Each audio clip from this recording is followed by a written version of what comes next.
بازی تمدن اولش که دانلود میکنی همشو 9 تاشو 9 تا دانلود داره.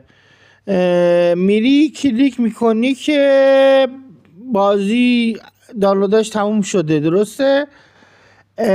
اونجا که کلیک میخوای بکنی هیچ پوشه ای نیست که نوشته باشه کرک یا چیزی دیگه. بعد میخوام از اونایی که بازی کردن، بازی تمدن کردن، بهم یاد بدن چجوری باید بریزمش، کرکش از کجا بیارم اینا. آقا منم مثل شما کامپیوتر پیشرفته دارم، ولی هر کار کردم گرافیکم به شما میخوره، یا هر کار کردم اصلا پیداش نمیکنم کرکشو. یه چیز دیگه بگم، خیلی بازیش قشنگه و اینا. رفیقم رفته ریخته خودش انجام میده با پلی استیشن، ولی ما هر کار میکنیم با کامپیوتر میریزیم اصلا اون چیزی که کرک هستش نیست.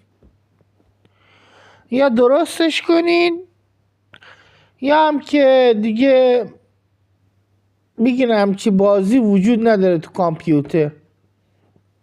ولی بعضی از این آقایون که تهران بودن اینا بازی ریختن، به ما هیچ علامت یاد دادن که بازی ریزی یاد ندادن.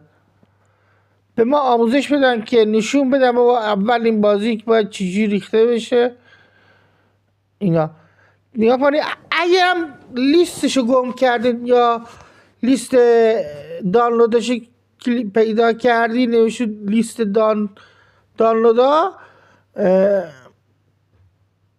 برین نگاه کنین که ببینین تمدن 7 کرک و دانلودش کجاست.